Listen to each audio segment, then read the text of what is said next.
നമ്മുടെ പഴയ അഞ്ചല് പ്രസന്നമ്മയ്ക്ക് ഇപ്പൊ 1950-കളിലെയും 60-കളിലെയും 70-കളിലെയൊക്കെ അഞ്ചല് നല്ലോണം അറിയാമല്ലോ. അപ്പൊ 54 ഡേറ്റ് ഓഫ് ബർത്ത് 54. ഓക്കെ, അപ്പോഴറിയാൻ പറ്റും കേട്ടോ. 60 മുതലുള്ളത് 57 കഴിഞ്ഞൊരു 60 കൊച്ചിലെ മുതൽ നമുക്കൊക്കെ നല്ല ഓർമ്മയുണ്ടായിരുന്നു. ഓർമ്മയുള്ളേ, നമ്മൾ അമ്മയുടെ അമ്മ സാറായിരുന്നു ഈ വെസ്റ്റ് സ്കൂളിൽ. അപ്പം നമ്മൾ കൊച്ചിലെ മുതലേ അങ്ങ് സ്കൂളിൽ കൊണ്ടുപോകും. അപ്പോഴമ്മ വീട്ടിൽ നമുക്ക് എന്ന് വെച്ചാൽ ഇവിടെ എന്ന് വെച്ചാൽ നമ്മൾ താമസിക്കുന്ന സ്ഥലം തന്നെ നടുക്ക് വട്ടവും തോട്, ഇപ്പുറം സ്കൂള്, ഇവിടെ വീട്, അതിൻ്റെ അപ്പുറം പിന്നെ മൂത്തവും നിലങ്ങൾ. അപ്പോഴിങ്ങനെ സ്കൂളും ഒക്കെ ആയിട്ട് അച്ഛൻ എന്നെ ഇങ്ങനെ സ്കൂളിൽ ഇതെല്ലാം നോക്കി നടത്തി ഒരു കുഴപ്പമില്ലാതെ അല്ലല്ലില്ലാതെ നമ്മൾ കഴിഞ്ഞൊരു സമയമായിരുന്നു.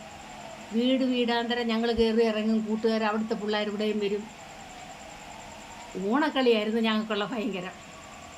എന്നുവെച്ചാൽ ഞങ്ങൾ തിന്നിരുന്നോണ്ട് ഞങ്ങൾ വീട്ടിൽ അന്ന് അങ്ങൾ ഒരുപാടുണ്ടല്ലേ.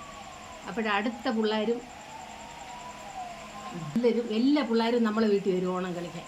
ഒരു സ്ഥലം കൂടുതലുള്ളതുകൊണ്ട് പിള്ളേരുമായിട്ട് നമ്മൾ സഹകരണവും സ്നേഹവും അന്ന് വ്യത്യാസമല്ല. ഹിന്ദുക്കളെന്നും മുസ്ലിങ്ങളെന്നും ക്രിസ്ത്യാനികളെന്നും ഒരു വ്യത്യാസം ഞങ്ങളെ വീട്ടിൽ അന്നുമില്ലായിരുന്നു, ഇന്നുമില്ല. അങ്ങനത്തെ ഉള്ളൊരു വ്യത്യാസമില്ലാത്തൊരു വീടായിരുന്നു ഇവിടെ. ആ മുസ്ലിം പിള്ളേരും എല്ലാവരും ഓണം കളിക്കാനും കൊണ്ട് അത്തം തുടങ്ങുന്നതിൻ്റെ അന്നേ കൂടെ വരും. ഓണം 5-ാം ഓണവും കഴിഞ്ഞ് എല്ലാ ഓണവും കഴിഞ്ഞ് എല്ലാ പിള്ളേരും അവനവൻ്റെ വീട്ടിലേക്ക് മടങ്ങിപ്പോവും. വരക്കവും പോക്കും കളിയും ചിരിയും കുട്ടീശ്വരവും. നമുക്കുള്ള അഞ്ചലിന് മതിലുകളില്ലായിരുന്നു, ഗേറ്റുകളില്ലായിരുന്നു. ഒരു വീട് വേറൊരു വീടിനെ വിലക്കത്തില്ല, അടച്ചു പൂട്ടി അതിനകത്തിരുന്ന് എത്തി നോക്കത്തില്ല. എല്ലാവരും പുറത്തോട്ട് ചെല്ലുക, വർത്താനം പറയുക, ഉള്ളത് അങ്ങോട്ടും ഇങ്ങോട്ടും കൊടുക്കുക. മണ്ണെണ്ണ വിളക്കിൻ്റെ വെളിച്ചമായിരുന്നു രാത്രി. പക്ഷെ എന്നാലും ഈ ലൈറ്റിനെ കാട്ടി എത്രയോ നല്ല വെളിച്ചമായിരുന്നു അന്ന്. എല്ലായിടവും വെട്ടവും സന്തോഷവും. ചില വീടുകളിലൊക്കെ ഇച്ചിരി ബുദ്ധിമുട്ടുണ്ടെങ്കിലും അത് ഉള്ള വീട്ടുകാരെ അങ്ങോട്ട് മേക്കപ്പ് ചെയ്ത് കൊണ്ടുപോകും. ആർക്കും ബാങ്കുകളിൽ ആരും പൈസ ഇടുന്നില്ല അന്ന്. ഉള്ളത് വീട്ടിലുള്ള ആഹാരങ്ങൾ വേവിക്കുന്നു, വിളമ്പുന്നു, വിരുന്നിന് വെച്ചേക്കുന്നു.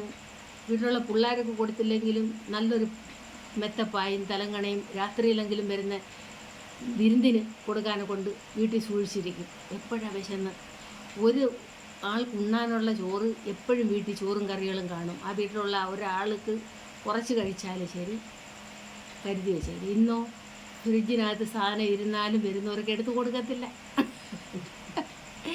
എന്തൊരു നാട്!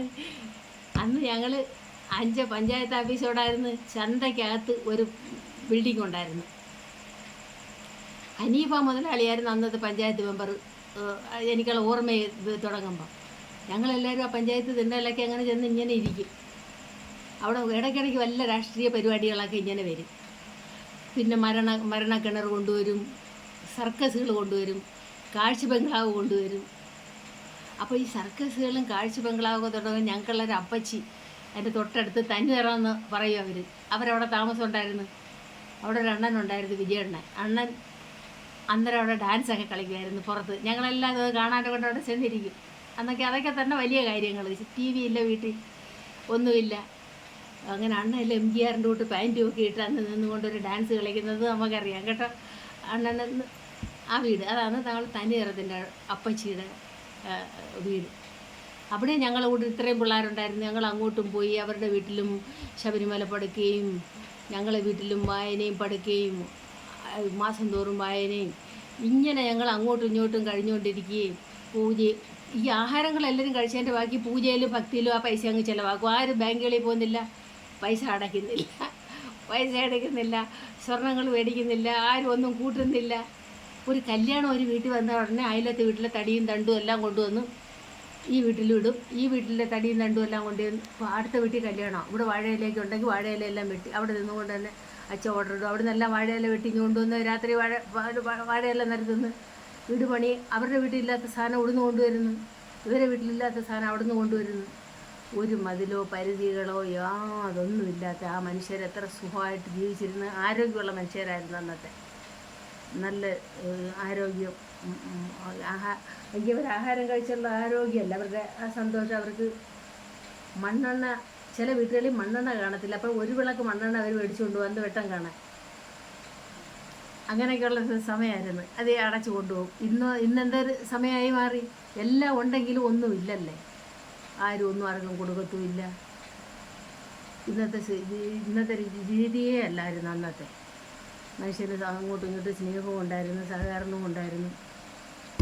ഈ തോട്, ഈ പാലമേ, ഈ കോൺക്രീറ്റ് ഇപ്പം വട്ടവും പാലം ഇപ്പം